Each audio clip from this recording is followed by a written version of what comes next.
மைக்கம் நேயர்களுக்கு வணக்கம். முத்தலிப் சார் வணக்கம். வணக்கம் சார், நம்ம நேற்றைக்கு ஒரு வாட்ச் சம்பவம். பூசாகுது, நல்லா இருக்குது. செட் ப்ராப்பர்ட்டியா? ஆமா, சரி, நன்றி சார். உங்க வாட்சும் நல்லா இருக்கு. இதுவும் செட் ப்ராப்பர்ட்டி தான். ஒருத்தர் ஒரு தடவை சொன்னார், அவர்கிட்ட இருக்கிறதோட இவர்கிட்ட தான் அதிக வாட்சிக்குதுன்னு. எம்ஜிஆர் மாதிரி ரைட் ஹேண்ட்ல கட்டிருக்கீங்க. அது ஆரம்பத்துல இருந்தே. ஓகே, நேத்து ஒரு விஜய் அவர்களுடைய அந்த கூட்டம், அது வந்து ஒரு கிளாரிஃபிகேஷன் நம்ம கொடுத்துடணும் சார். ஆல்ரெடி நம்ம சொல்லிட்டோம். என்னன்னா, அது வந்து நிர்வாகிகள் சந்திக்கிற ஒரு கூட்டம், ஆமாம், மாநாடு கிடையாது. கிடையாது, மக்கள் சந்திப்பு கிடையாது. ம், மாநாடுன்றதும் கிட்டத்தட்ட அப்படி தான் வரும். ம். மாநாடுனா கட்சி நடத்தும், கட்சி தோழர்களை கூப்பிட்டு வச்சு பேசுவாங்க மாநாடு. ஆ, இது வந்து நிர்வாகிகள் சந்திப்புன்னு சொல்லிட்டு பொதுமக்களை சந்திக்க அனுமதிக்க மாட்டேங்கிறாங்க அப்படின்னு உருட்டுறாங்க. நீங்கள் நிர்வாகிகள் சந்திப்பு 5000 பேர் வர வைக்கிறீங்க, அதுலேயே இந்த ப்ரிகாஷன் அது இது என்னென்ன அட்டென்ஷன் வைகோ மாதிரி இந்த வைகோவுக்கு பண்ணுவாங்க. அது மாதிரி தான் அவர் மிலிட்ரி ட்ரெஸ்லாம் போட்டுக்கார். வைகோ ஒரு கூலிங் கிளாஸ் அதுக்குன்னு இருக்கும், அது போட்டுக்கின்னு சைடு துப்பாய்ப்போ இது போட்டுக்கின்னு ஒரு பெரிய தலைவர் மாதிரி அப்படி வருவார். பெரிய தலைவர் அதுக்கு இந்த மாதிரி மிலிட்ரி போட்டு மிலிட்ரி கேப்டன் மாதிரி வருவார். அது அந்த டைம்லாம் தான் காமெடி பண்ணிகிட்டு இருப்போம், சிரிச்சிட்டு இருப்போம் உட்காந்து. அந்த மாதிரி நேரத்தை அவர் வந்து அடிச்சான்னு இவர் பார்த்தாரு. ஓ, நம்மளும் அடிக்கணும் போலன்னு அவரும் அடிச்சார். அப்புறம் கையில் சாட்டையை குத்துட்டாங்க. குத்துட்டு அடி உடனே ஒரு ஆடி செம கூத்துலாம் நடந்தது. ஓகே, ஒரு முக்கியமான விஷயம் என்னன்னா சார், அந்த மீட்டிங் முடிஞ்சு விஜய் சார் பேசிட்டாரு. அதுக்கப்புறம் அந்த இடத்துல வந்து ஒரு சம்பவம் என்னன்னா, ஒரு உயிர் வந்து போயிடுச்சு. நான் 2 மணி போது நம்ம நியூஸ் சேனல் எடுத்து பார்க்குறோம். விஜய் பேசினதை விட இந்த உயிர் பலி, விஜய் கூட்டத்தில் ஒருவர் பலி, விஜய் கூட்டத்தில் உயிரிழப்பு, இதுதான் ஹெட்லைனாக வந்துகிட்டு இருக்கு. அப்போ மொத்த மீடியா, மொத்த யூடியூப்ஸ் வந்து என்ன நினைக்கிறாங்கன்னா, விஜய் பேசினதை காட்டக்கூடாது, இது ஒருத்தர் வந்து இறந்துட்டாங்க, அந்த கவுண்ட் அதிகமாக காமிச்சு விஜய் டவுன் பண்ணலாம் அப்படிங்கிறத அந்த ஒரு இது பண்ணுறாங்களா? 2 வகையான மீடியாக்கள் இருக்குது. ஒன்று வந்து டிஆர்பிக்காக எல்லாத்தையும் எடுத்து போட்டாங்க. நேற்றுன்னா அவர் கேட்ட கேள்விகள் எல்லாமே கட் பண்ணி போட்டு தான் இருந்தாங்க. அது ஒரு பார்ட்டு. இது வந்து ஆளுங்கட்சியுடைய இதுவும் பண்ணுவாங்க, மற்றவர்களும் பின்ன இறந்துட்டான்னு போடுவாங்கல்ல, அந்த மாதிரி பண்ணுறவங்களும் இருப்பாங்க, இவர்களும் இருப்பாங்க. இதில் ஒருத்தன் தற்கொலை பண்ணிட்டான் போல அந்த சைடில் பக்கத்தில், 2 பேர் உயிரிழப்புன்ட்டாங்க. என்னடா அது இதுக்கு எண்டே இல்லையான்ற மாதிரி பார்த்தா அது அவர் ஏதோ மதுவில் ஏதோ விஷம் கலந்து குடிச்சு இறந்து போயிருக்காரு அப்படின்னாங்க. ஒருவேளை அந்த ஸ்பீச் எதிர்பார்த்து வந்து அதனால ஏதாவது அவர் ஆடிச்சான்னு தெரில, சோகத்தில் பண்ணிட்டாருன்னு. அது வேறு. இவர் வந்து ஒரு இளைஞர், அவர் நல்லா அதாவது அவர் எப்படிப்பட்ட இளைஞர்னா வட இந்திய இளைஞர். அவங்க ஓனருக்கு அந்த QR கோடு கிடச்சிருக்குது. அதை இவருக்கு அவர் போகலன்னு சொல்லிட்டு இவர்கிட்ட கொடுத்துருக்காரு. இவர் ஜாலியாக வந்திருக்காரு. அன்றைக்கி காலைல தான் 5000 ரூபா கிரெடிட் ஆகணும் பற்றிலாம் பக்கத்து வீட்டுலாம் பேசி எல்லாருக்கும் ஹெல்ப்பிங் பண்ணிட்டான். இதான் வேலை செய்யணும்னா வேலை செஞ்சு கொடுப்பாரு. எல்லாம் தமிழ் தெரியாதவர்கள். இவருக்கு அப்புறம் இங்கே வந்து தமிழ் படிச்சுட்டாங்க போல, தெரிஞ்சிச்சு போல, வட இந்தியர்கள் சுத்தமாக. அதில் வந்து அந்த அம்மாலாம் சொல்கிறவங்களும் அப்படியே அழுகுறாங்க. அப்படி ஒரு ஹெல்ப்பிங் மைண்டு தம்பி, பாவம் அந்த பொண்ணுக்கு இப்போ யார் இருக்கா, யாராவது ஹெல்ப் பண்ணுங்க அப்படின்றாங்க. இவர் பக்கத்து வீட்டுக்காரர் ஒருத்தர் அதே மாதிரி, இன்னொருத்தரும் அதே மாதிரி பேசுகிறாரு. இது பண்ணுறாரு அவர் நண்பர் ஒருத்தர். இதில் இவர்களே வாலண்டரியாக, அவருக்கு நோய் இருந்தது, ஆஞ்சியோகிராம் பண்ணுது. ஏன்னா 35 வயசு பையன், அவனுக்கு எந்த இதுவும் இல்லைன்னு 20 வருஷம் நண்பர் சொல்கிறாரு. இவர் ஆஞ்சியோகிராம் பண்ணால் அதுன்னு உருட்டுறாங்க. இது தேவையாது. முடிஞ்சால் உதவி பண்ணுங்கள், இல்லை கம்முன்னு வேலையை பார்த்துட்டு போங்க. கவர்மெண்ட்டாக ஒரு 2 லட்ச ரூபா கொடுக்கும் எழுதுனா அந்த மாதிரி விபத்தில் இருந்தார். அப்போது நான் தான் திரும்ப சொல்கிறேன்ல, நீங்கள் அதுக்கான ஆள் கிடையாது. எம்ஜிஆர்னு சொல்கிறீங்கல்ல, நேரத்துக்கு வீடு தேடி போயிட்டுருக்கோம். என்னென்ன பண்ணணுமோ அந்த ஃபேமிலிக்கு பண்ணியிருப்பாங்க. ஆனால் அந்த அம்மா பாவம் தெரிதா, ஒரு சின்ன வயசு அந்த அம்மா அழுதுகிட்டே ஹாஸ்பிட்டலுக்கு கூப்பிட்டு போகிறாங்க. பார்க்கும்போது நமக்கே கலங்குது. எந்த வித ரியாக்ஷனும் இல்லை. ஒரு இரங்கல் வந்துச்சு இன்றைக்கி ஏதாவது வரல. நான் காலிலேருந்து ஷூட்டில் இருக்கேன், இருந்துச்சா? வரல. இவர் வந்து இந்த மக்களை காப்பாற்ற போகிறார். இந்த மக்களுக்காக நான் உச்சத்தை விட்டு வந்து விட்டேன். என்ன வந்தீங்க? ஏதாவது நிதி கொடுங்க, உங்கள் கூட்டத்துக்கு தானே செத்து போனா, ஏதாவது கொடுங்களேன். தார்மீக பொறுப்பேற்று ஏதாவது கொடுக்கணும்ல. யாராவது நிர்வாகி அனுப்பிச்சு அந்த அம்மாவை பார்த்து உடனடியாக நாங்கள் வந்து பார்த்துக்கிறோமா, ஏதாவது அப்படி ஒரு சூழலே இல்லாத மாதிரி.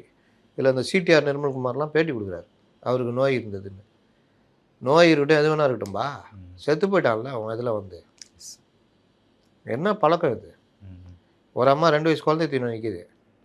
இந்த ரிப்போர்ட்டர் கேட்குறாப்புல, நியூஸ் 18 ரிப்போர்ட்டரு, நாங்கள் அண்ணா விஜய் பார்க்க, ஏம்மா அவனா மனசாட்சியே இல்லைன்னு கேட்குறாப்புல. அவர் கோவம் வந்துச்சு அந்த ரிப்போர்ட்டருக்கு. மனசாட்சியே இல்லைம்மா, கரூர் தெரியுமா? அம்மா கரூரில் என்னமோ நடந்துச்சு, சில பேர் அப்படின்றது.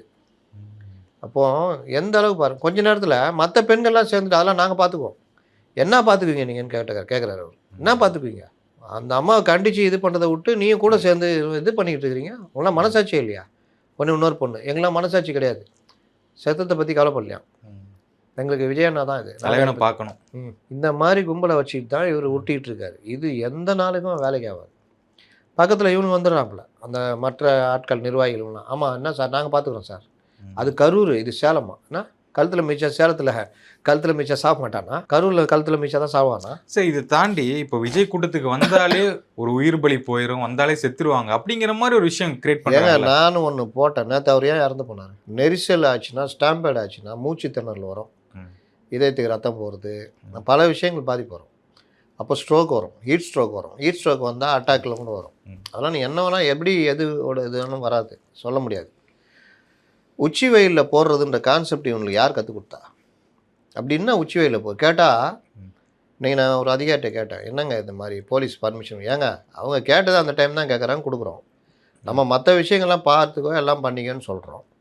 இந்த டைம் கேட்டு அவங்க நடத்துகிறாங்க, நம்ம போடுறோம். உச்சி வெயிலில் கூரை இல்லாமல் நடத்துகிற பழக்கத்தை விட மாட்டீங்களாடான்னு கேட்டால், அதுக்கு கீழே வந்து அப்பளோ யார் இந்த கூலிப்படை, வழக்கான ரசிகர்லாம் கிடையாது, கூலிப்படையை வச்சு திட்டுறானுங்க. என்ன ஏற்பாடு இது? என்ன இது உனக்கு? சரி, இப்போ நல்ல உச்சி வெயிலே இவ்வளோ பிரச்சனையாகுது, நம்ம இன்னும் இருட்டெலாம் போகும்போது பெரிய பிரச்சனைகளை தடுக்கிறதுக்காக கூட இருக்கலாம்ல, அப்படி இல்லையா? என்ன இருட்டு? ஃபஸ்ட்டு ஒரு உயிரிழப்பு எதனால் ஏற்படுது? ஸ்டம்பேடில், மூச்சு திணறல், ஹீட் ஸ்ட்ரோக்கில் தான் ஏற்படும். ரெண்டாவது, கூட்டத்தை கூட்டமாக நடத்துனீங்கன்னா பிரச்சனை இல்லை, சேர்லாம் போட்டு. அவன் சேர் போட்டால் என்ன பண்ணுவான் தெரியும்? இதுதான் பிரச்சனை. இவன் தொண்டனுக்கு என்றைக்காவது நல்லது கற்றுக் கொடுத்துருக்கியா? என்னுடைய கேள்வி அதுதான். நான் ஆரம்பத்துலேருந்தே கேட்குறேன், மேலே ஏறனா ஏறாதீங்க. ஏறினீங்கன்னா நமக்கு கெட்ட பேர், உங்களால் நம்ம கட்சி கெட்ட பேர், எனக்கு கெட்ட பேருப்பா தம்பி. நம்ம ஒழுக்கமான காமினு கீழே இருங்க. அதையா சொல்கிறேன், நீ கீழே இருங்கன்னா உனக்கு உமா கொடுப்பேன்னா அவன் இன்னும் 4 பேர் ஏறிக்குவான், தலைவர் உமா கொடுப்பாருன்னு. வண்டியில் போகும்போது ஆட்டின்னு காமிச்சிட்டு போனல, இதை ஆதரிச்சிங்கல்ல. ஏன்னா கூட்டத்துக்கு போகிறவன் நேராக கூட்டத்துக்கு போய் அங்கே பேசிட்டு அடுத்த கூட்டத்துக்கு போவாங்க. உங்களுக்கு பேசுறதுல பிரச்சனை. நேற்று ஸ்டக் ஆகிடுச்சு தெரியுமா? ரோபோட் அப்படியே நின்றுச்சு. அவரும் ஸ்டார்ட் பண்ணி பார்க்குறாரு, என்னென்னவோ பண்ணி பார்க்குறாரு, ஸ்டார்ட்டே ஆகலை. முன்னாடி பேப்பர் இருக்குது, அது காற்றுல ஆடிக்கிட்டு இருக்குது. ஆனால் அந்த பேப்பரில் இருக்கிற பாயிண்ட்டுக்கு பேசுறதுக்கு இவர் மனப்பாடம் பண்ணதோடு தான் கனெக்ட் ஆகணும். இந்த நெட்டு கட் ஆயிடுச்சு, அப்புறமா பேசுகிறார். இது மாதிரி ஒரு நடைமுறைக்கு இயல்பான இதுக்கு ஒத்து வராத ஒரு கூட்டம் இதுங்கெல்லாம் சேர்ந்துக்கிட்டு இந்த அப்பாவி இந்த தான் என்ன குழந்தை செத்தாலும் பரவாயில்ல அப்படின்ற மாதிரி மனநிலை இருக்குங்கள, அதை பயன்படுத்திக்கிறாங்க. சரி, இதெல்லாம் பயன்படுத்துகிறீங்களே, இந்த செலவு இந்த மாதிரி விஷயம் ரைட்டு. உயிரிழந்தவனுக்கு எதாவது பண்ண ஒரு 2 லட்சம், அப்போ 20 லட்ச ரூபா நீ கொடுத்ததுன்றது இறக்கப்பட்டு கொடுக்கலான்னு தெரியுதா? கரூரில் பயந்து போய் கவர்மெண்ட்டு 10 லட்சம் கொடுச்சிருச்சு, நம்ம எதாவது கொடுக்கலன்னா கொலகாரன்றாங்க. இப்படி கொடுத்தாலாவது நம்ம சரி கட்டலாம், அதுதானே கொடுத்தீங்க. இல்லாட்டி இறக்கப்பட்டு கொடுத்தீங்கன்னா நேற்று அந்த பையன் வீட்டுக்கு ஆரம்பிச்சிருப்பீங்களா? உங்களுக்கு அந்த அமௌண்ட்லாம் இல்லை. ஓவரால் என்ன பிரச்சனை சார்? இவங்க நடத்துகிற 4-5 மாநாட்டில் ஒவ்வொரு பலி ஆகிட்டு இருக்கு. 3, 2, 41, இப்போ 1, இது கணக்கு போட்டாலே 50+. கரூரில் 4-5 பேர், இது விக்கிரவாண்டியில் அதான், இதெல்லாம் கணக்கு போட்டால் 51+ன்னு வராங்க. என்ன பிரச்சனை? சேஃப்டி இல்லையா? யார் பிரச்சனை? டிவிக்கே பிரச்சனையா, அரசாங்கத்தோட பிரச்சனையா? அரசாங்கம் எப்படி பிரச்சனை வரும்? இப்போ போலீஸ் பாதுகாப்பு அந்த மாதிரி போலீஸ் என்ன பண்ண முடியாதுல்ல, அவங்க இதனால தான் ரெஸ்ட்ரிக்ட் பண்ணுறாங்க. 10,000 15,000 இஷ்டத்துலாம் பண்ண முடியாது. 5,000 பேர்னா 5,000 பேரை கரெக்டாக கொண்டு வாங்க. அந்த 5,000 பேரை இவங்களால ஒரு கட்டுக்குள்ளே கொண்டு வர முடியல. ரெண்டாவது, பொதுக்கூட்டம் எங்கே நடத்துறீங்கன்ற, பொதுக்கூட்டம் நடத்துனீங்கன்னா ஜனங்க வரப்போகிறாங்க, நீங்கள் போய் நேராக போய் பேசிடலாம். இவங்க வந்து பொதுக்கூட்டம் நடத்த மாட்டேங்கிறாங்க, பட்டியல் அடைக்கிற மாதிரி கொண்டு வந்து இவங்க ஆட்கள் அடைக்கிறாங்க. பொதுமக்கள் வரதில்லை, இவங்க ஆட்கள் கொண்டு வந்து அடைக்கிறாங்க. ரெண்டாவது, இவர் வரும்போது ஆளுங்களை கூட்டிகிட்டு வருது இந்த வண்டி சைடில். நேற்று கூட ஒரு பைக்கில் வந்து தொட போயிட்டான், பார்த்தாரே ஒரு பார்வை, கத்தி படத்தில் வில்லனை பார்க்குற மாதிரி பார்த்தாரு, அவன் ஓடிப்பிட்டான். பைக்கை அப்படியே நிறுத்துறா, ஸ்லோ பண்ணுறான்னு ஸ்லோ பண்ணிட்டு இப்படி வந்துட்டான். அது இப்போ ட்ரால் பண்ணிகிட்டு இருக்கிறாங்க. அதனால் இவரு தான் அதெல்லாம் இது பண்ணணும். ஹைவேஸில் ஆப்போசிட் சைடில் அவன் கூடயே பைக்கில் வரணும்னு போகிறான்னு வண்டியை நிப்பாட்டி அவனை தொத்தி ஒன்றுமா ஆனவன். எம்ஜிஆரை பற்றி பேட்டி எடுத்தால் அவர் சொல்கிறாரு, இந்த மாதிரி வந்தால் வண்டியை நிறுத்தி ஒருத்தனுக்கு ஒன்று வச்சு வேறு அமுச்சு விட்டாருன்னா அந்த கண்டிஷன். அந்த ஏன் எதுக்கு எம்ஜிஆர் அடிக்கிறாரு? செத்து போயிட்டானா அந்த அக்கறையில் ஒரு அப்பா ஸ்தானத்தில் ஒரு அண்ணன் ஸ்தானத்தில் அடிச்சு தோற்றி விட்றாரு, ஓடு இந்த வேலைலாம் பண்ணாதன்னு. அப்போ இந்த வேலையை பண்ணுவானா? நீங்கள் அதில் விருப்பப்படுறீங்க, அடி செத்தா கூட பரவாயில்ல, நம்ம மாட்டில் போயிட்டே இருக்கலாம். இரங்கல் கூட வரலன்னா அப்புறம் என்ன அது? கூட்டத்துக்கு வந்த ஒரு நண்பர் இந்த மாதிரி இறந்துட்டாருன்னு. அதில் வேறு அவனை பார்க்குறதான் வடநாட்டுக்காரனா, அவன் விஜய் ரசிகராக இருக்க மாட்டான். இப்படி தானே? இந்த இதுக்கு அது அந்த கேள்வி வருது இல்ல, ஆ அது கேள்வி வருது இல்ல, வடநாட்டுக்காரன் விஜய் ரசிகர் இல்லை ஏன் கூட்டத்துக்கு வரான், இது யாரோ செட்டப் பண்றாங்க அப்படின்னு வருது இல்ல. உயிரை கொடுக்குதுன்னு ஒருத்தன் வருவான்ல, அட்டாக் வருது. ம். என்ன சொல்கிறது, இவர்கள் வந்து மனிதாபிமானம் இல்லாதவர்கள், மற்றவர்களை பற்றி கவலைப்படாதவர்கள்ன்றதுக்கு இதெல்லாம் உதாரணம். இதுதான் பிரச்சனை. சரி, இந்த கருத்தெல்லாம் தாண்டி இப்போ நம்ம சொல்றோம், சில பேர் எல்லா பொலிட்டிஷியன் சொல்லுவாங்க, நாங்கள் வந்து ஒரு நாகரிக அரசியல் பண்ணுறோம், நாங்கள் எங்கே வெளித்தளத்தில் பார்த்தாலும் நாங்கள் பார்த்துப்போம் பேசிப்போம் இந்த மாதிரி எல்லாமே பண்ணாலும், நேற்றுக்கு தமிழக பாஜகவின் தலைவர் நயினார் நாகேந்திரன் அவருடைய கருத்து, இவன் கேட்கும்போது அந்த நடிகை வீட்டிலேருந்து வெளியே வர சொல்லுங்க, அப்புறம் பார்க்கலாம் பனையை விட்டு வர சொல்லுங்க, இந்த மாதிரி கருத்தெல்லாம் சொல்கிறாரு. அதற்கு வந்து சில அவங்க கூட்டணியில் இருக்கவங்க வந்து அவர் அப்படி பேசக்கூடிய ஆளே இல்லையே, தெரியாமல் பேசிட்டாரு, நான் இதை பார்க்கல அப்படிங்கிறாங்க. காங்கிரஸ், தமிழ்நாடு காங்கிரஸ் தலைவரும் அதான் சொல்கிறாங்க. உங்களுடைய கருத்து என்ன? இது சரியான இதுவா? அரசியல் ரீதியாக எதிர்க்கணும், அதை தாண்டி ரொம்ப தரம் தாழ்ந்து போகிறாங்கல்ல. இப்போ நம்ம இவ்வளோ நேரம் பேசணும், நான் எவ்வளோ நாள் பேசியிருக்கேன். இவர் நயினார் நாகேந்திரனோட எனக்கு நல்லா தெரியும், அவரை பற்றி சொந்த விஷயங்கள்.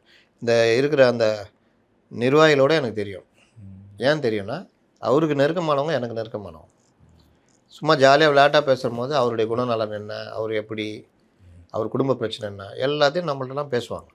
இதெல்லாம் கொண்டு போய் பொதுவெளியில் பேச முடியுமா? அது விஜய் சம்மந்தப்பட்ட விஷயம். நம்ம பேச போகிறதுன்னா விஜயுடைய அரசியல். அந்த அரசியல் எப்படி இருக்குது? ஒரு இரக்கமுள்ள மனிதன் எம்ஜிஆர்ன்றிய, நீ எம்ஜிஆர் மாதிரியா நடந்துக்கிற, உன்ட்ட இறக்கம் இருக்கா? உச்சத்தை விட்டுட்டு மக்களுக்காக வரேன்றிய, அப்போ உச்சத்தை விட்டு மக்களுக்காக வரவங்க ஒருத்தன் செத்து போயிட்டானா எப்படி ரியாக்ட் பண்ணுவேன்? இது மாதிரி. இன்னொன்று, மக்களுக்காக நீங்கள் என்ன பண்ணுறீங்க, உங்கள் கூட்டத்தை எப்படி நடத்துகிறீங்க, இந்த மாதிரி விஷயம் போகிறோம். அந்த தலைவர் நயினார் நாகேந்திரன் பேசுனது வந்து யாராலையும் ஏற்றுக்கொள்ள முடியாது. நீங்கள் தனிப்பட்ட முறையில் எங்கேயாவது பேசிக்கலாம், அது வேறு விஷயம். பொது வெளியில் மைக் போடும்போது இந்த வார்த்தை சொல்கிறதுன்றது அது மோசமான ஒரு விஷயம். இந்த மாதிரி விஷயத்தில் நம்ம வந்து விஜய் பக்கம் தான் நிற்போம். ஏன்னா ஒரு தனி மனிதருக்கு அப்படி அந்தரங்கன்னு எடுத்துக்கிட்டால் எல்லாருக்குமே பெரிய பெரிய கருப்பக்கெல்லாம் இருக்குது, பெரிய பெரிய டார்க்லாம் இருக்குது, எல்லா தலைவர்களுக்கும். ஒரு சிலர் விதிவிலக்காக இருப்பாங்க. இந்த மாதிரி விஷயங்களில் எடுத்துக்கிட்டு பேசுகிறது, இதெல்லாம் வந்து நாளாந்தர செய்கிறது. இதில் இன்னொரு ஜோக் என்னென்னா, விஜய்க்கு ஆதரவாக திமுகவில் சில பேர் பொங்கிக்கிட்டு வராங்க நயினார் நாகேந்திரனை கண்டிச்சு. போன வாரம் அவங்க கட்சியில் அந்த சிவாஜி கிருஷ்ணமூர்த்தின்றவர் விஜயையும் விஜயுடைய தொண்டர்கள் பெண்களையும் இணைச்சி ரொம்ப குரூரமாக பேசுனதை பலரும் கண்டிச்சாங்க. சார், ஒரு தொண்டருக்கும் ஒரு தலைவர் இல்லை சார், ஒரு மாநில கட்சியோட தலைவர் அவர் எப்படி பேசலாம்? அதுதான் வருது, அது சொல்ல வரேன். அன்னைக்கு யாருமே இதை பற்றி இது பண்ணலன்றேன். அங்கேயும் விஜய் தான் பாதிக்கப்படுறாரு. அன்னைக்கு இந்த பொங்கிட்டு வர தமிழச்சி தங்கப்பாண்டே இவங்களுக்குலாம் கோவம் வரல, இந்த மாதிரி பேச நான் அனுமதிக்க மாட்டேன் பெண்களை, கொச்சையா குடும்ப பெண்களை. எனக்கு விஜய் பிடிக்கும்னா அவர் வீட்டுக்கு போ, பல ரூம்கள் இருக்குது, இந்த அளவுக்கு இதை எப்படி ஏற்றுக்க முடியும்? அன்றைக்கி தமிழச்சி தங்கப்பாண்டன் 2 காதம் அடைச்சிக்கிச்சுன்னு நினைக்கிறேன். பனி காலமாக இருக்கும், இப்போ பனி முடிஞ்சு வெயில் அடிச்சோன்னு அதெல்லாம் தெரியுது. நயினார் நாகேந்திரன் இப்படி பேசுனதை யாருமே ஏற்றுக்கல. இன்னொன்று, நீ சொன்ன மாதிரி அவர் அந்த மாதிரி பேசக்கூடிய நபரே கிடையாது. கோபமான விஷயங்களில் கூட அவர் சாஃப்டாக பேசுவார். அதுவும் அண்ணாமலை இந்த இடத்துல இவரா அப்படின்னு தான் பலரும் நீ சொல்லிட்டு இருக்காங்க, அக்ரெசிவாக அடிக்க மாட்டேங்கிறாரு அப்படின்னு. இன்னொன்று விஷயம் என்னென்னா, இவர் எதிரியும் பண்ண மாட்டார், நண்பர்களும் ஜாஸ்தி இவருக்கு. அந்த மாதிரி பழகக்கூடிய ஆள். என்னமோ டங் ஸ்லிப் ஆயிடுச்சு.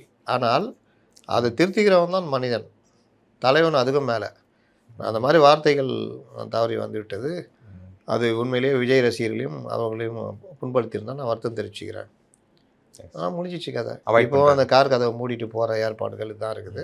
அப்போ அதை வேணுன்ட்டே பண்ண மாதிரி விஷயம் தானே. அப்போ அவர் அதை பண்ணிட்டாருன்னா கரெக்டாக இருக்கும்ன்றது தான். நான் எக்ஸ் வலைத்தளத்தில் பார்த்தேன், உங்களுடைய ட்வீட் ஒன்று பார்த்தேன், விஜய் பேசிகிட்டு இருந்தார், அப்போ நீங்கள் எடுத்து போட்டு பேச்சில் முன்னேற்றம் அப்படின்னு டிவிகே விஜய்ன்னு போட்டிருந்தீங்க. ஒரு முடிஞ்சதுக்கப்புறம் பார்க்கும்போது அதே ஃபோட்டோ போட்டு மறுபடியும் அதே சுயபெருமை, தற்புகழ்ச்சி அந்த மாதிரி சொல்லி மறைப்பதற்கு. அதுக்கு வந்து விஜய் ரசிகர்கள் உங்களுக்கு சொல்கிற கருத்து என்னென்னா, சார் வந்து இது போட்டார், இது வேறு விஷயத்துக்காக, இது வேறு விஷயத்துக்காக போடுறாரு, முத்துலைஃப் சார் டபுள் ஸ்டாண்ட் எடுக்கிறாரு அப்படிங்கிற மாதிரி இருக்குது. நம்ம கௌரவமாக சொல்கிறீங்க? உங்களுடைய கருத்து. கூலிப்படை அமைதிப்படையெல்லாம் திட்டி தீர்த்துச்சு. இதுக்கு நான் சொல்கிறேன், நீயே இப்படி போட்ட, நீயே இப்படி போடுறேன்னு. விஜயுடைய ஃப்ளோ, அவர் நேற்று பேசின விஷயங்கள், சில விஷயங்களில் இது ஸ்டாலினை முதல்வரை அட்டாக் பண்ணது, அந்த மாதிரி விஷயங்கள்லாம் அவர் பழைய இதில் இருந்து ஒரு ஃப்ளோக்கு வந்திருக்காரு. அங்கிள் டு சார்னு வந்துட்டார்ல சார். சார் எப்போ வந்துட்டார், அங்கிள்லாம் விட்டார், இதுக்கு முன்னாடியே விட்டார், கரூருக்கு முன்னாடியே விட்டார். அது ஒன்று. இந்த இது அவுட் ஆஃப் கண்ட்ரோல் சொல்கிறது, இந்த மாதிரி இது பண்ணுறது, அந்த மாதிரி பேசுனது, இது எல்லாமே பேச்சில் முன்னேற்றம். அது சொன்னேன். ஆனால் அந்த அவருடைய அந்த மாடுலேஷனு, அந்த பேச்சு இது அதெல்லாம் வந்துடுச்சு. ஒரே ஒரு இடம் தான் அந்த இது நெட்டு கட்டாதனால ஸ்டக் ஆகி நின்ட்டாப்புல. அப்புறம் நெட்டு மறுபடியும் வந்த பிறகு அவர் இதாகிட்டார். எங்கே அவருக்கு பிரச்சனைனா, வழக்கமாக பேசுகிற கண்டென்ட்டில் வந்து அவர் பார்த்தா அதே தற்புகழ்ச்சி, மற்றவர்களை தேவையில்லாமல் வம்பு இழுக்கிறது. நான் வந்து என் வாழ்க்கையில் தனியாக கட்சி ஆரம்பிச்சேன். அப்போ விஜயகாந்த் யார், எம்ஜிஆர் யார், சீமான் யார், அந்த சவால் அந்த மாதிரி. அப்புறம் வந்து தண்ணியிலே விளக்கம், விஜய் வெளியே வர மாட்டேங்கிறார், வெளியே வர மாட்டார் சொல்கிறாங்களா, அப்போ வெளியே வாங்க, அதை விட்டாச்சு. ஒவ்வொரு வீட்லேயும் விஜய்கிறாரு, வர பர்மிஷன் தரலன்னு சொல்கிறாருல. நான் டெய்லி வெளியே வரும்போது போலீஸ் வாசலில் வெளியில் வந்தோன்னு பிடிச்சி கைது பண்ணி விலங்கு ஒரு மாநாடு வாங்கன்னு நீங்கள் சொல்கிறீங்க, மாநாட்டுக்கு பர்மிஷன் தரலன்னு சொல்கிறாரு. மற்ற தலைவர்கள்லாம் எப்படி வராங்க, பர்மிஷன் வாங்கி அவங்களுக்கு கிடைக்குது, எனக்கு கிடைக்கல அப்படின்னு வராரு. இவர்கள் பண்ணுற கூத்தை மறைக்கிறதுக்கு இந்த ஏற்பாடு. ஓகே, இப்போ சேலத்தில் நடந்தது என்னது, சீலநாயக்கம்பட்டியில் நடந்தது என்னது, இது வந்து நிர்வாகிகள் சந்திப்பு கூட்டம். கோபிச்செட்டிப்பாளையம் நடந்தது, அது கிட்டத்தட்ட ஒரு மாநாடு மாதிரி, பொதுக்கூட்டம். ஏன் அங்கே விஜய் போகல, அதுக்குன்னு அவ்வளோ பர்மிஷன் கொடுக்கல, அவ்வளோ கஷ்டமாகப்பட்டாங்க, ஈஸியாக பர்மிஷன் வேணும் பண்ணாங்க. 181 கூட்டம் நடத்தின எடப்பாடி பழனிசாமி நாளைக்கு இதுக்கு போகிறாரு, அந்தியூரை ஏதோ ஒரு இடத்துக்கு போகிறார், சத்தியமங்கலம் போகிறாரு. அப்போது அவருக்கு எப்படி மட்டும் எப்படி பர்மிஷன் கொடுக்குறாங்க? அதுதான் சார் அந்த டிஃப்ரென்ஸ் இருக்குல்ல சார். முன்னாள் முதலமைச்சர், பொய் எதிர்கட்சி தலைவர், பொய் புழு வருது. இவர் கேட்குறது எல்லாம் இண்டோர். நான் வந்தேன்னா இண்டோரில் கட்சிக்காரங்களை கூப்பிட்டு வச்சு, எவ்வளோ பேர் வருவாங்க, 10,000 பேர் கட்சிக்காரன் வருவாங்க. 10,000 பேர்லாம் கிடையாது, 5,000 பேர் வேணால் கூப்பிட்டுங்க. இல்லை, எனக்கு டவுட்டு, இப்போ இண்டோருக்குமே இந்த ப்ராப்பரான பர்மிஷன் வேணும். இண்டோருக்கு கண்டிப்பாக தேவை, இண்டோருக்கு தான் தேவை. கல்யாண மண்டபம் இந்த மாதிரி பிடிக்கும் போது அந்த SOP இதெல்லாம் வரும். பொதுக்கூட்டம் அது ரெகுலராக நடக்குது சார். இந்த ஆடியோ லான்ச்சுக்கு தர பர்மிஷன் மாதிரி தானே இதுவுமே. இது பெரிய அளவில் இருக்காது இல்லை. நீங்கள் தான் சம்பவம் பண்ணவர்ல, சம்பவம் பண்ணவர். இன்னொன்று, அவங்க இயற்கையாகவே சில விஷயங்கள் பண்ணுவாங்கல்ல, உங்களுக்கு பர்மிஷன் தரணுன்னு அவசியம். அப்போ அதை மீறி நீங்கள் பொதுக்கூட்டமாக போனீங்க, 5 பொதுக்கூட்டம் பர்மிஷன் வாங்கிட்டு அடுத்து பேசிகிட்டே போனீங்கன்னா உங்களை யாருங்க தடுக்க முடியும்? ஆனால் நீங்கள் அதை பண்ணலையேன்றேன். நீங்கள் இதில் திருச்சிக்கு அரியலூரில் பேசணும், காலைல 10 மணிக்கோ 11 மணிக்கோ அன்றைக்கி போட்டிருந்தாங்க. 8:30 மணிக்கு வீட்டிலேருந்து கிளம்புறீங்க. உங்கள் புஷி எல்லா ஏற்பாடும் பண்ணி வச்சுட்டு ஏர்போர்ட்டில் கும்பலை வர சொல்லிட்டாரு. இவர் அங்கே இறங்கினோடனே ஃபுல்லாக அந்த ஏர்போர்ட்டே கண்டம் பண்ணிட்டானுங்க. அதுக்கப்புறம் நீங்கள் பிரச்சார வாகனத்தை கொண்டு வந்துட்டு அது மேலே ஏறிக்கின்னு ஆர்டின் காமிச்சின்னு வர்றீங்க. அன்னைக்கு திருச்சியே 4-5 மணி நேரம் சுத்தமாக இது 1 மணி நேரம் டிராஃபிக் ஜாமானாலே அதோடைய ரிஃப்ளெக்ஷன் இருக்குல்ல, அது ஒரு 2 மணி நேரம் இருக்கும். இப்போ மழை பெய்யும், திடீர்னு ஈவினிங்கில் மழை பெஞ்சிடும், எல்லாம் ஓரம் நின்றுவான். மழை விட்டோன்னு பார்க்கணும் டிராஃபிக் ஜாமை. அதில் மழையில் நஞ்சாலும் பரவாயில்லன்னு சில சமயம் போயிடுவோம். நான்லாம் இப்போ நனைஞ்சு போய் வீட்டில் தோட்டிக்கலாம். இந்த சனி அதுக்கப்புறம் வர டிராஃபிக் இருக்குது, என்னமோ இவனை யாரையோ காப்பாற்ற போகிற மாதிரி அவன் அவசரப்படுவோம். இந்த சப்வே பிரிட்ஜ் இருக்குது தெரியுமா, அதில் ஒருத்தர் பின்னாடி ஒருத்தரும் போவோம், அதில் ஓவர்டேக் பண்ணுவோம்.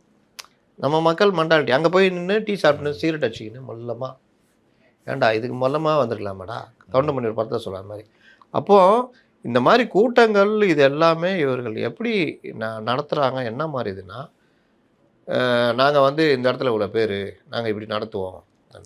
நீங்கள் அந்த திருச்சியில் என்ன பண்ணீங்க, உங்களால் பொதுக்கூட்டம் தான் பர்மிஷன் கொடுத்தாங்க. அன்றைக்கி நீங்கள் நேராக வந்து பேசிட்டு போயிருந்தால் ஒன்றுமே நடந்திருக்காது. நீங்கள் இந்த 4 ஹவர் 5 ஹவர் பண்ணீங்கல்ல, அதனால் அந்த மக்கள் பட்ட துன்பம் எல்லாம். அப்புறம் நைட்டு நீங்கள் உங்களால் 12 மணிக்கு பெரம்பலூர் போகிறேன்னு போலீஸ் தடுத்துச்சு, இல்லாட்டி அன்றைக்கே அங்கே நடந்திருக்கும் சம்பவம். அப்போ இந்த மாதிரி உங்களுக்காக மக்கள் காத்துக்கிட்டு இருக்கிறாங்க. எதுக்காகிறாங்க? நீங்கள் என்ன சிந்தனை சிற்பியா, சொல்லின் செல்வரா, பார்க்குறதுக்காக காத்து கிடக்குறான். அதை எப்படி பயன்படுத்தணும்? நீங்கள் எம்ஜிஆரை பார்க்குறதுக்காக காத்து கிடத்தாங்க, உன் முகத்தை காட்டு 30,000 வாக்குகள். ஆனால் அதை ஒரு அரசியல் படுத்துறது பயன்படுத்தினார். அந்த மாதிரிலாம் பண்ணோம். நீ வந்துட்டு இப்படின்றது, எதையாவது பேசுறது, வெத்து சவால் விட்றது, எவன்டா எழுதி வாங்கிட்டு வெத்து சவால். அப்போது வரும்போதே இந்த பிரச்சனை வருது, இன்டர்நெட் பிரச்சனை. அப்போ இன்டர்நெட் பிரச்சனை வரும்போது நம்மளுக்கு எது வரும்? மாவட்டம் எல்லாத்தையும் சொல்லி வர வச்சு அப்படியே கும்பல் சேர்த்துக்கின்னு அப்படியே ஆட்டின் அதுதான் வருதுன்னா, அப்போ போலீஸு அந்த கோயம்புத்தூரில் கடுமையாக கஷ்டப்பட்டாங்க போலீஸ். ஆமாம், ரோட் ஷோ பண்ணது. அதுக்கு அனுமதிச்சிட்டு சரி போன்னு விட்டாங்க. 6 பேர் மேலே வழக்கெல்லாம் போட்டாங்கன்னு நினைக்கிறேன். அதுக்கு பிறகு மதுரைக்கு. அதனால் இவர் வாழ்க்கையில் பேட்டியே கொடுக்க மாட்டாராம். 41 பேர் செத்ததுக்கே ஓடுவாராம், பேட்டி கொடுக்க மாட்டாராம். மதுரைக்கு ஷூட்டிங் போகும்போது மட்டும் ப்ரெஸ் இங்கே வாங்கன்னு சொல்லிட்டு நான் மதுரைக்கு ஷூட்டிங் போகிறேன் இப்போ தான் கிளம்புறேன் யாரும் வந்துடாதீங்கன்னு போவார். புஷி ப்ரெஸ்ஸை பார்த்தாலே ஓடுவாராம், தலை மட்டும் ஆடும் பார்த்துறீங்களா, கேள்வி கேட்டால் தலை ஆட ஆரம்பிச்சிடும். ஆனால் கரூருக்கு மட்டும் இவர் ப்ரெஸ்ஸை கூப்பிட்டு 12 மணிக்கு பொதுச்செயலாளர் அங்கே வருவார்னு சொல்லுவாராம். இது பின்னாடி தெரியுதா என்ன பிரச்சனைன்னு? இவ்வளோ கேட்டால் அவர் வந்தாலே ஸ்தம்பிக்குது. ஏங்க அங்கே போகல, அந்த தூய்மை பணியாளர் பார்க்கல, ஏங்க அவர் வந்தால் ஸ்தம்பிச்சிடும். ரைட்டு, நள்ளிரவில் நீங்கள் எங்கேயுமே போனது இல்லையா? 7-8 பேர் வீட்டுக்கு போகல தூத்துக்குடியில், இதோட பீக்கில் இருந்தீங்களா? இப்போ அஜித்குமார் வீட்டுக்கு போனீங்கல்ல, அந்த மாதிரி இங்கே போய் 12 பேர் அவங்க பக்கத்தில் சப்பரம் கலட்டு போய் உட்காந்தா அவங்கள அப்படியே கடித்து பிரித்து எடுத்துருவாங்களா? ரைட்டு, வீட்டுக்கு கூப்பிட்டு பார்த்தீங்க, கேட்டால் என்ன சொன்னீங்க? ஸ்தம்பிச்சிடும். அது முடிஞ்ச ஒரு 10 நாளில் ஒரு ஆர்ப்பாட்டம் நடத்துகிறாங்க இந்த இதுக்கு, வக்பு திருத்த மசோதாக்கு. வெறும் 8000 பேர் தாங்கிறான் அங்கே. சென்னையில் மட்டும் எங்களுக்கு 10 லட்சம் பேர் இருக்கிறான்றீங்க. அன்றைக்கி ஏன் ஸ்தம்பிக்கல? சென்னை அன்னைக்கு ஸ்தம்பிக்க வைக்கணும்ல, ஸ்தம்பிக்க வச்சா இது. ஆனால் அன்றைக்கி எப்படி கூட்டத்தை சீக்கிரம் முடிக்கலான்றதில் முடிச்சுட்டு ஓடலான்றதில் தான் அன்றைக்கி இருந்தீங்க. அன்றைக்கி தான் போலீஸ் வரும்போது நிர்வாகிகள்லாம் ஓடினாங்கன்னு நினைக்கிறேன், தாவேக நிர்வாகிகள்லாம். தெரியல, எனக்கு என்ன ஞாபகம் இல்லை. அப்போது இவங்களுக்காக பீச் வரைக்கும் க்ளோஸ் பண்ணி வச்சுருந்தாங்க. அதாவது அவங்க என்ன நினச்சாங்கன்னா, அந்த சிவானந்த சாலையை மறித்து மேடை போட்டாங்க. இங்கேருந்து ஆரம்பித்து அந்த உழைப்பாளர் சிலை வரைக்கும் அப்படியே இந்த சைடு இந்த வார் மெமோரியல் வரைக்கும் கூட்டம் அப்படியே அலமோதம் ஒரு கண்டமாக போகுதுன்னு நினச்சாங்க. சிவானந்த சாலையிலேயே ஒரு 1000 சேர் போட்டால் எவ்வளோ, அவ்வளோதான் கூட்டம் இருந்தது. அப்போ இவருக்கு நினச்சா டியூனை ஏற்ற முடியும், டியூனை இறக்க முடியும். அன்னைக்கு இவ்வளோதான் வந்துச்சு. கேட்டால் அதுக்கு ஏதோ ஒரு காரணம் வந்தால் சமைச்சு அங்கங்கே நிறுத்திட்டாங்க. அதுன்னு வரணும்னு தீர்மானிச்சிங்கன்னா நீங்கள் எப்படி வருவீங்க தெரியாது எங்களுக்கு.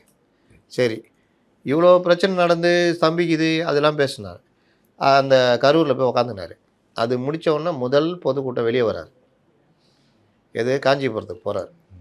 ஒருத்தன் வந்தால் நான் கூட அன்றைக்கி ஒரு பைக் ஃபாலோ பண்ணானா இல்லை, ஏன் எப்படி அது மட்டும் மாயமாக திடீர்னு காலி ஆகிடுது? அப்போ எங்கேயோ இருந்து இது டியூன் பண்ணி வாளுங்களை வர சொல்கிறாங்க. எப்போ இதுக்கு ஆளே வர வேணான்றாங்க. அதுதான் ஏன் இப்போ இந்த கூட்டத்தில் எது வந்தார், அதுக்கு எப்படி வந்து மறுபடியும் ஆரம்பிச்சாங்களா? ஆனால் ஜெகன்மோகன் ரெட்டி கல்யாணத்துக்கு சென்னையில் தானே போனார், சோலா ஹோட்டலுக்கு. அப்போ ஏன் யாரும் போகல? ப்ரைவசி அதெல்லாம். அப்போ ப்ரைவசின்றது இல்லை, நீ வெளியில் வர்றது நீ ப்ரைவசி தான், வாழ்க்கை பூரா ப்ரைவசி தான். இன்னும் பப்ளிக் ஃபிகரா அவர். அப்போ நீங்கள் வெளியில் வர்றதை எப்படி மெயின்டைன் பண்ணிக்கிறீங்க? உங்கள் இஷ்டத்துக்கு ஏற்ற மாதிரி நீங்கள் மாற்றி நம்ம சொன்னால் வரப்போகிறாங்க, அதுதான் விஷயம். பொதுமக்களுக்கு இடையூறு ஏற்படுத்தணும். நல்ல கும்பல் விருப்பம் ஒன்று நம்ம இஷ்டப்பட்டால் ஆளுங்களை வர வச்சு ஃபுல்லாக வர வச்சிடணும். அது எப்படி அது மாதிரி வரவாங்க? அதுக்கு ஏற்பாடு இருக்குது. 100 ரூபாய்க்கு விருப்பம் மனு கொடுக்குறேன்னு சொல்லு, எல்லாம் வந்துடுவான். இன்றைக்கி பனையூருக்கு விருப்பம் மனு திருப்பி கொடுக்கறதுக்கு வராங்கல்ல, எப்படி கூட்டம் வந்துச்சு? எவ்வளோ இருக்குது? மிஞ்சி போனால் ஒரு 50 பேர் இருப்பாங்க. எப்படி அது நடக்குது? புஷி நினச்சா அதே இடத்துல 10,000 பேரை வந்த விருப்பம் மனு திருப்பி கொடுக்க வர்றதுக்கு. இதுதான் இப்போ இவர்களுக்கு பேச வராது, இது வராது. இந்த மாதிரி செயற்கையாக உருவாக்குறதுடைய விளைவு தான் கரூர். அதோடைய விளைவு தான் நம்ம பொதுவாக பார்த்துட்டு இருக்கோம். சரி, நம்ம ஒரு விஷயம் பேச விட்டுட்டோம். என்னன்னா, இந்த 5 வருஷத்துக்கு ஒருக்கா வர இந்த கோடை காலம், அதுக்காக சிறப்பு நிதி வந்து கொடுத்துருக்காரு. ஆமாம், அதை பற்றி நம்ம பேசுவோம். அதாவது நம்ம போன வருஷம் மே மாதம் வந்து கடுமையான பனிப்பொழிவு, அதுக்கு முந்தின வருஷம் மே மாதம் வந்து கடுமையான மழைப்பொழிவு, அதுக்கு முந்தின மே மாதம் வந்து மறுபடியும் பனிப்பொழிவு, அப்போ அதுக்கு முந்தினது பனிப்பொழிவு. அதனால் இந்த மழைப்பொழிவு பனிப்பொழிவு மழைப்பொழிவு இப்படி தான் மே மாதங்கள் இருக்கும். இந்த மே மாதம் வரப்போகிற மே மாதம் வந்து கோடை காலமாக வருது. அதனால் எக்ஸ்ட்ரா 2000 ரூபா கொடுத்துட்டு 2000 ரூபா கோடை வாசஸ்தலம் கொடுக்குறோம், பார்த்து செலவு பண்ணுங்கள், முடிஞ்சால் மிச்சம் பண்ணுங்கள் அப்படின்றாப்புல. அவர் இன்னும் 1960 இருக்கிற மாதிரி நினச்சிட்டு இருக்காரு. 2000 ரூபா எடுத்துக்கின்னு 300 ரூபாய்க்கு ஒரு டெம்போ ட்ராவலர் வேனை வாடகை பிடிச்சிக்கிட்டு 30 ரூபாய்க்கு டீசலை போட்டுக்கின்னு இங்கேருந்து ஊட்டி அப்படியே கொடைக்கானல், ஊட்டியில் நைட்டு தங்கிறதுக்கு டபுள் பெட்ரூம்.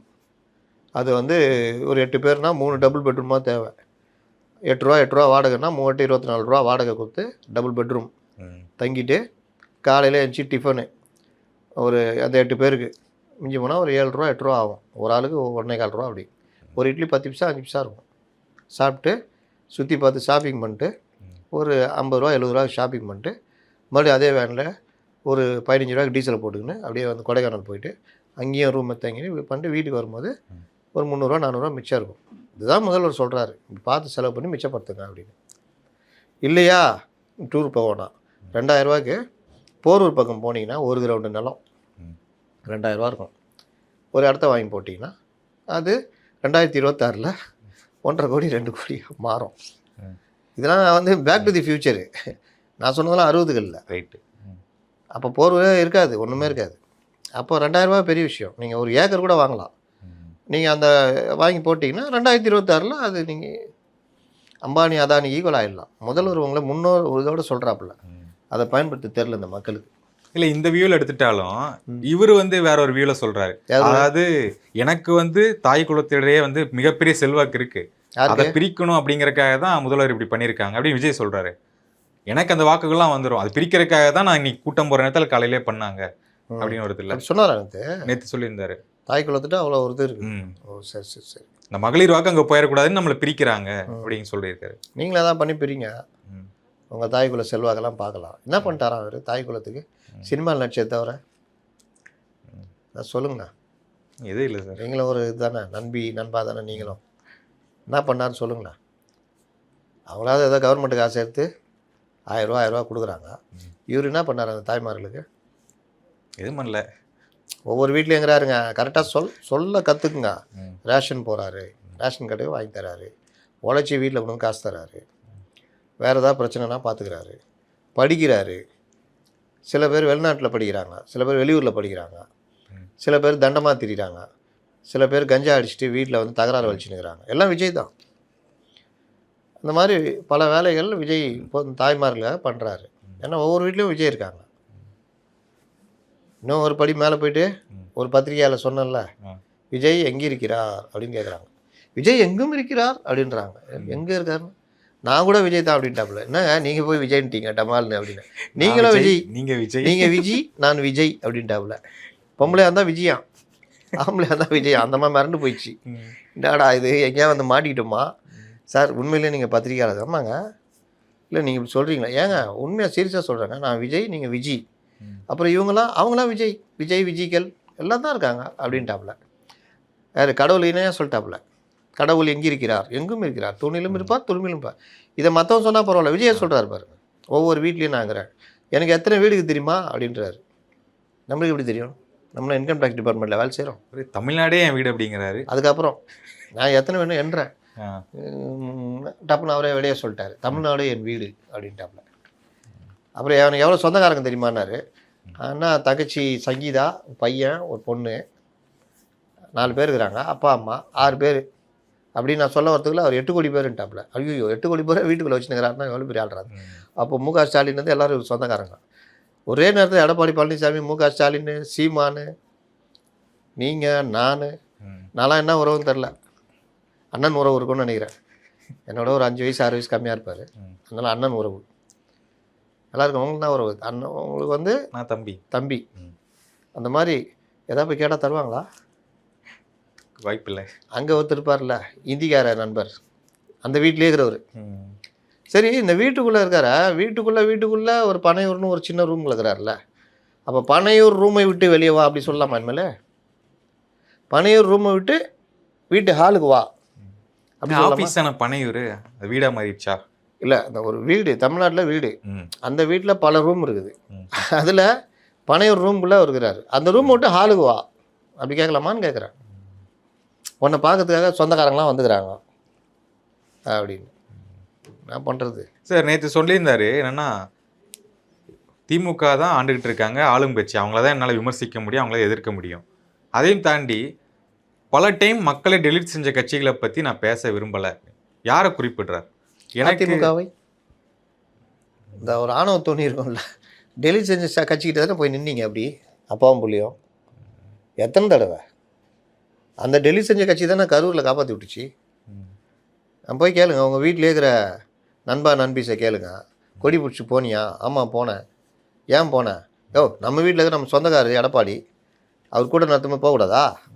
உன்னை காப்பாற்றினாரு, அதனால் போய் கொடி பிடிச்சி நின்று. அவரு தானே சொன்னார், ஒரு மிகப்பெரிய கட்சி வருது, கூட்டணி முடிவாயிடுச்சுன்னாருல்ல. ஆமாம், இவர் தானே அது பேசியிருந்தார். இவர் தான் பேசியிருந்தார். இல்லைன்னு சொல்லுங்களா? நேற்று நிர்மல்குமார் யோகியர், பரம யோகியர் மாதிரி பேசுகிறாரு. நாங்கள் யாரும் கூட இல்லை, பாஜகவை நாங்கள் பேசுனது எல்லாம் தெரியும், எத்தனை தடவை பேசுனீங்கன்னு தெரியும்.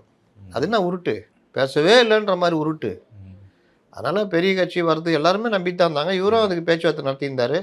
எனக்கு இது வேணும். இவ்வளோ கோரிக்கை என்ன வச்சார் தெரியுமா? 70 சீட்டு துணை முதல்வர் கேட்டார் அதிமுக. என்டிஏ கூட்டணியில். அதிமுகலாம் யாரை விட்டு பேசலை. அவங்க பேசிட்டு இவரு தகவல் சொல்லுவாங்க. அப்போ தான் ஒரு தடவை திட்டினாருன்னு சொன்னோம்ல. என்னங்க அந்த தம்பி அப்படிங்கிறாப்புல, அவர் சிஎம் அவர் மேலே அவ்வளோ பெரிய குற்றச்சாட்டை சட்டசபையில் வைக்கிறார். நான் உட்காந்து சண்டை போட்டுனுக்கிறேன், உள்ளே பேச உள்ளன்னு வெளியே வந்து சண்டை போடுறேன். அந்த தம்பி அவர் கூட பேச மாட்டாரா அப்படின்னா, இன்னை வரைக்கும் எடப்பாடி பழனிசாமி ஒரு இது அவரை வந்து மரியாதை குறைவாக எதுவுமே பேசலை. வீட்டை விட்டு வெளியே வர மாட்டேன், வெளியே வர சொல்லுங்கள் அப்புறம் பார்த்துக்கலான்றாப்புல. அவருக்கு தெரில அவரும் அந்த வீட்டுக்குள்ளே இருக்கிறாரு. விஜய் என்ன சொன்னார், தம்பி விஜய் என்ன சொன்னார், தமிழ்நாடே என் வீடு தான், அந்த வீட்டுக்குள்ளே தானே எடப்பாடிங்கிறாரு. அப்போ வீட்டு விட்டு வெளியே வரணும் எங்கே வருவார்? ஆந்திராவில் போய் நின்று சொல்லணும் இதார் ஆவோ அப்படின்னு. அப்போது கரெக்டாக வெளியே வருவாப்புல. ஏன்னா இப்போ எல்லோரும் ஒரே வீட்டுக்குள்ளே தானே இருக்கிறோம். ஆந்திரா, தெலுங்கானா, கர்நாடகா, கேரளாவில் போயிட்டு இதர் ஆவோன்னா அப்போ விஜய் வெளியே வருவார். அப்போ வரலன்னா கேட்கணும். இப்போ எல்லாம் ஒரே வீட்டுக்குள்ளே இருக்கிறோம். இல்லை, இவர் இந்த பல டைம் டெலீட் பண்ண கட்சின்னு சொல்லும்போது அதிமுக பல டைம் ஆட்சிக்கு வந்திருக்காங்க. பல டைம் டெலீட் அப்படின்னா 2010 சீமான் அவர்கள் ட்ராவல் ஆகிட்டு இருக்காரு. மேபி அவரை சொல்லியிருப்பாரோ இன்டெரக்ட் அப்படின்னு கேள்வி இருக்குல்ல, இல்லையா? துரைமுருகனை கேட்டால் தெரியும். அவங்களுக்கு அடிக்கிறதுக்கு எவ்வளோ மேட்ரு இருக்குது. இதை வேற போய் கேட்டு சீரியஸ் ஆக்கி விட்டா வச்சுக்கோங்க. அப்படியா சொன்னா அவன் அப்படியா அப்படின்ட்டு இது சீமான்ட்ட கேட்டாலே அவருக்கே டெலிட் பண்ணுங்க. என்ன டெலிட் பண்ணுங்க வச்சுக்கிறேன் அப்படின்னு. அவங்களாம் அடிச்சு ஓஞ்சி போயிட்டாங்க. அப்படியே டயர்ட் ஆகிட்டாப்புல, பசுபதி மாதிரி ஆகிட்டாப்புல சீமான். இதுக்கு மேலே அடிக்க முடியாதுடா அந்த தம்பியை, விட்டுறா அப்படின்னு. அதனால் அதை அவங்க பார்த்துக்கிறாங்க. டெலிட் செய்யப்பட்ட கட்சின்னு சொல்கிற ஒரு அதிமுக தான் சொல்கிறார். சொல்ல முடியாது, கொஞ்சம் கூட அவங்களே சேர்த்துக்கலாம். என்னென்னா இவங்கள தான் பேசுவாராம், அவங்கள பேசவே மாட்டாராம். ஏன்னா இவர் லெவலுக்கு அவங்க ஒரு ஆளே கிடையாதான். ஆனால் கரூர் பிரச்சனை கட்சினா வந்தால் அவர் காப்பாற்றணுமா, இதுதான் இவர் நிலமை. இல்லை, இப்போ மூன்றாவதாக ஒருத்தர் வராரு அப்படிங்கும்போது நாங்கள் முதல்ல 2 பேர் இருக்கோம், ஜாம்பவான் மாதிரி இருக்கோம். மூணாவதாக நீ வரக்கூடாது, வந்தேன்னா நாங்கள் அடிப்போம் அப்படிங்கிற மாதிரி தான் நேற்று நடந்தது. யார் பண்ணது? அதிமுக திமுக 2 அதிமுக என்ன அடிச்சது? அவங்கள தான் சொல்லியிருந்தாங்க, பனையூர் பண்ணையாரே நீங்கள் 30 வருஷமா டிக்கெட் வைத்து கொள்ளடிக்கிறீங்க, அது ஊழல் இல்லையா அப்படிங்கிறாங்க. ஆமாம், ஊழல் கட்சின்னு சொன்னால் எம்ஜிஆரை மறந்துட்டாங்க. அதுதான் சார், புதுசு ஒருத்தர் வரும்போது போட்டு எல்லாம் 2 பேரும் அடிப்பாங்களா அப்படிங்கிறது. நீ அடிச்சேன்னா திருப்பி அடிக்கிறேன்னு செய்வா, வேடிக்கை பார்ப்பாங்க. ஊழலுக்கு எதிரானவன் பேசுனா இதுக்கு பேர் என்ன கேட்க தானே செய்வாங்க. 2000 ரூபாய்க்கு சரி. நான் ஏன் இந்த இதெல்லாம் வேணாம், அவர் எடப்பாடி விட்டுருங்க. நம்ம எல்லாம் ஒரே வீட்டில் தானே இருக்கிறோம். டிக்கெட் வேலையை அதே வேலைக்கு விற்றுருங்க. அந்த படம் வருது இல்லை, நண்பா, நண்பீஸ், விஜய், விஜி எல்லாரும் பார்க்கணும்ல. நம்ம எடுத்த படம் தானே, ஒன்று ஃப்ரீயாக விடுங்க, இல்லைன்னா அதே வேலைக்கு கவர்மெண்ட் நினைச்ச வேலைக்கு விடுங்க, பார்க்க விடுங்க. அதானே முறை. அப்போ நீ 2000 ரூபாய்க்கு விற்று வாங்கினேன்னா அது லாபம்லாம் யாராக இருக்க போகுது? முறைகேடு தானே அது. நாங்கள் மட்டும் பண்ணலையான்னு வாங்க. அடுத்தது எவன் பண்ணாலும் தப்பு தானே. அதனால் இவர் வந்து இது இன்னொன்று சொல்கிறார், ஜனநாயகன் அவர் அப்டேட்டு. போஸ்ட் ப்ரொடக்ஷன் ஒர்க்கு இன்னும் போய்கிட்டே இருக்குது. அதாவது ரிலீஸுக்கான போஸ்ட் ப்ரொடக்ஷன் ஒர்க்கு பல இது எல்லாமே முடிஞ்சிச்சு இல்லை. இப்போ அமேசானுடைய இது அக்ரிமெண்ட் முடிஞ்சிச்சு. இப்போ அவன் புதுசாக போடணுன்னா நான் ராசா அப்போ வேறு பீக்கில் இருந்த, இப்போ படம் ஓடுமா எதுவும் தெரியாது, இவ்வளோ தான் வாங்கிக்குவேன் இல்லை எங்கேயா போ இந்த மாதிரி. அப்புறம் ஸ்க்ரீனிங்கு, ஓவர்சீஸு ரிலீஸு இதெல்லாம் வந்து இன்னும் பிப்ரவரி தாண்டி போயிடுமா ஓகே அப்படின்னு ஒருத்தர் போட்டுக்கிறாரு. உடனே அவருடைய டிஎன்ஏ தோண்டி எடுத்துட்டானுங்க. நீ ரஜினி ஆளு, உனக்கு என்னடா அப்படி இப்படின்னு அவர் திட்டுனுக்கிறாங்க. ஆனால் இன்றைக்கி தேதிண்ணா, இன்னைக்கு பிப்ரவரி 14 காதலர் தினம். இந்த தினத்துலேருந்து இன்னும் ஒரு வாரம் 10 நாள் ரிலீஸ் பண்ணால் தப்பிச்சாங்க. இல்லாட்டி உண்மையிலே தள்ளி போயிடும் எலெக்ஷன் வேலைகள். ஆமாம், அந்த வேலைகளுக்கு ஒரு வாரம் ஆகும். நான் ஏற்கனவே சொல்லியிருந்தேன். சர்டிஃபிகேட் வரல இன்னும். ஆமாம், இப்போ சர்டிஃபிகேட் வந்தால் பிறகு தான் இவங்க அந்த ஒர்க்கெலாம் ஆரம்பிக்கணும். இப்போ இந்த ஆரம்பித்து ஓவர்சீஸ் பேசி ஈஸி ஸ்க்ரீனிங் எல்லாம் பண்ணி இந்த கேப்பில் அவன் வேறு ஏதாவது புக் பண்ணியிருப்பான்ல, அது ஓடி முடிட்டான்னுவான். 10 இடத்துல மாதிரி ஆச்சுன்னா மீதி 4 இடத்துக்கு நிறுத்தி தான் ஆகணும். அப்புறம் அது முடித்து எல்லாம் மொத்தமாக லாக் பண்ணி கொண்டு வர்றது. இது முடித்து இதுலேருந்து ஒரு 20 நாளாக 21 நாளாக முடித்து தான் ஓடிடிக்கு வரும். அப்போ அந்த மாதிரி அப்புறம் வெளியூரில் ரிலீஸ் பண்ணோம்ல, வெளி ஸ்டேட்டில், இந்த மாதிரி பல விஷயங்கள் இருக்கிறதுனால தள்ளி போவோம். பிப்ரவரி மார்ச் ஃபர்ஸ்ட் வீக் வரைக்கும் போய்டுன்றாங்க. இந்த பேர பிரச்சனை தான் காங்கிரஸ் திமுக கூட்டணி. மாணிக் தாக்கூர் அவருடைய பதில், இது வந்து எங்கே போய் முடிய போகுது? இந்த பேரம் வந்து எப்போ முடிய போகுது? இந்த கூட்டணிக்குள்ளே அந்த குத்து வெட்டு, அதாவது காங்கிரஸுக்கு எப்போ ஒரு தடவை அந்த இது வரும், ஒரு வீரம். இந்த வீட்டோட மாப்பிள்ளையாகிறவன் என்னைக்காவது ஒரு நாள் கோவப்பட்டுருவான். அதுக்கப்புறம் அடி விழுந்தோடனே ஏம்மா நான் என்னம்மா சொன்னேன் அப்படின்னு. அந்த மாதிரி வீடோட மாப்பிள்ளை தானே இவங்க மட்டும் இல்லை, இந்த கட்சிங்க எல்லாமே வீட்டோட மாப்பிள்ளை தான். சிபிஎம்லாம் ஒரு காலத்தில் கல்யாணம் முடிச்சோன்னு தண்ணி கொடுத்துன்னு போயிடுவாங்க. இப்போ அந்த 7-8 வருஷமாக வீட்டோட மாப்பிள்ளையாகிறாங்க. அதனால் அவங்களுக்கு மரியாதை போச்சு. ஏன்னா அந்த வி சேகர் படத்தில் வர்ற வடிவேலு, விவேகி, ஆர் சுந்தரராஜன் மாதிரி அந்த மாதிரி இவங்க எல்லாம் வீட்டோட மாப்பிள்ளையாக இருந்து பொண்டாட்டிகள் ராஜ்யம் அதுன்னு சொல்லிட்டு உட்காந்துக்கிறாங்க. இப்போ அதில் ஒரு மாப்பிள்ளைக்கு கோபம் வந்துக்குது. மற்றவங்களாம் சகலை என்ன சகலை அப்படின்னா, சகலை நீ முதல்ல அடி சகலை, அப்புறம் நாங்கள் பார்த்துக்குறோம். இந்த மாமனாரை விடக்கூடாது சகலைன்ட்டு அடிக்கிறாங்க. இந்த வீட்டோட மாப்பிள்ளையுடைய சொந்தக்கார பசங்க இருப்பானுங்கள்ல, என்ன நீ மாப்பிள்ளை இன்னும் அறிவில் உனக்கு அப்படி இப்படின்னு அந்த பசங்க தான் அந்த இது. இந்த பொண்ணு தான் ஜோதிமணி, அந்த பையன் தான் மாணிக் தாகூர். இன்னொரு பையனை சரி கட்டாங்க, கார்த்தி சிதம்பரம். அப்போ இவங்கலாம் சண்டை போட்டுனுக்கிறதுல என்ன பண்ணுறதுன்னு தெரியாமல் இவர் வந்து என்ன சொல்கிறாரு, மாமனார் பெரிய சம்மந்தியை கூப்பிட்டு சொல்கிறாரு, உன் பசங்களை அடக்கி வைங்க, உன் மாதிரி பண்ணுறான் அப்படின்னு. அவர் அங்கேருந்து என்ன சொல்கிறார், ராகுல் காந்தி இப்படி தாங்க அவனுங்க பண்ணுவானுங்க, அடங்கவே மாட்டானுங்க அப்படின்னு கம்முனுக்குறாப்புல. இது குடும்ப சண்டையாக பெருசாக மாறிக்கினே இருக்குது. சரி இதுதான் இப்படின்னா நீங்களும் அடக்கி வைங்க, உங்கள் சித்தப்பா கண்ணப்பா என்ன பண்ணுறாரு, எங்கள் மாப்பிள்ளை திட்டுறாருல அப்படி இப்படின்னு அந்த சைடும் இதாகும். இந்த குடும்ப சண்டை பெருசாகினே இருக்குது. அந்த சைடு இங்கே வாங்க என்கிட்ட 2 இருக்குது, விஜய் ரஜினிக்கு சொல்லுவேன் அந்த மாதிரி, அந்த பொண்ணை டைவர்ஸ் பண்ணிட்டு வாங்க, என் பொண்ணை கட்டித்தரேன். அங்கே என்ன அவங்களுக்கு, நான் உங்களுக்கு பிஸ்னஸ் எல்லாம் வச்சு செஞ்சு கார்லாம் வாங்கி தரேன் அப்படின்றாங்க. நீ ஏன் கடங்காரனாகிற, நீ ஏதோ பிரச்சனையில் மாட்டி எண்ணியும் சேர்த்து இழுத்து விடலான்னு பார்க்குற அப்படின்னு இவர் பயப்படுறாரு. இந்த மாதிரி ஓடினுக்குது. ராகுல் காந்தி தான் இத்தனை பிரச்சனைக்கும் காரணம். என்னை கேட்டால் தான் சொல்லுவேன். இன்றைக்கி டிஎம்கே வம்பு இழுக்கிறதுக்கும் டிஎம்கே சீண்டி கூடுதல் சீட்டு வாங்குறதுக்கும் அது ராகுல்கிட்ட அந்த குணம் எப்போவுமே உண்டு. அப்படிப்பட்ட தேஜஸ்வி யாதவியே அவ்வளோ பிரச்சனை பண்ணி 11 தொகுதி எதிர்த்து நின்றுங்க ஒருத்தர். அதாவது நீங்களும் நானும் சண்டை போடுறோம், என் கூட 2 பேர், உங்கள் கூட 2 பேர் சண்டை போடுறோம். இதில் என் கூட இருக்கிறவன் எனக்கு முன்னாடி வந்துட்டான், அவன் என்ன அடிப்பான், நான் அவனை அடிப்பேன், நான் சைடில் வாங்கி உங்களை அடிப்பேன், அவன் அப்பப்போ திரும்பி உங்களையும் அடிச்சிக்குவான். இந்த மாதிரி கூத்துலாம் நடந்தது. 11 தொகுதி எதிர்த்து நின்னாங்க, ஈஸியாக போச்சு அவங்களுக்கு. 9 தொகுதி என்டிஏ ஜெயிச்சிச்சு. அப்போ அங்கேயே இந்த சம்பவம் பண்ண ஆட்களுக்கு இங்கே சம்பவம் பண்ண தெரியாதா? சம்பவம் பண்ண போகிறாங்க. ஒரு பக்கம் தாவேகாக்கிட்டேயும் பேசிக்கிட்டு இருக்கிறாங்க. ஒரு வேளை நம்பிக்கை வந்து இதாகிடுச்சுன்னா 60 இல்லை 70 சீட்டு வாங்கிட்டு போய் நின்னா ஒன்றும் இல்லை, தோற்று போகிறோம் போ. இல்லாட்டி ராகுல் காந்தி நிதி இறக்க போகிறாரு, எவ்வளோ செலவாகுதோ ஆகட்டும் போ, அவங்களுக்கும் சேர்த்து பார்த்துக்கலாம், இறங்கி வேலை செய்யணும், என்ன பண்ணுவீங்க? அதனால் அந்த வேலையும் நடக்குது. இவரை போட்டு அவர் ராகுல் சீண்டினேங்கிறாரு. இது எங்கே போய் முடியும்னு தெரியாது. ஏன்னா திடீர்னு செல்வ பெருந்தகையும் மாற்றி பேசுகிறாப்புல. அதனால் காங்கிரஸ் இது முடிஞ்ச உடனே சிபிஎம் சிபிஐ முறை வச்சு ஒவ்வொருத்தராக வருவாங்க. அது இப்போ உட்காந்துக்கிறாங்க, பாயிண்ட் வரட்டணும் உட்காந்துக்கிறாங்க. போனோடனே அவங்க வந்துடுவாங்க. இந்த பிரச்சனை ஓடும். இன்றைக்கும் இந்த பிரச்சனை தீர்ற மாதிரி இல்லை. தேதி 22க்கு அப்புறம் பேச்சுவார்த்தைன்னு இருக்காங்க. பொடாங்கொய்யாலன்னு போய் ஒருத்தர் பத்துக்குனார் ஹாஸ்பிட்டலில், கால் வலிக்குது பாருன்ட்டு. அதனால் இது எங்கே போய் முடிய போகுதுன்னு தெரியல. தான் நீங்கள் நிலமை. ஓகே சார், அடுத்த நேர்காணலில் சந்திப்போம் சார். நன்றி சார். நன்றி.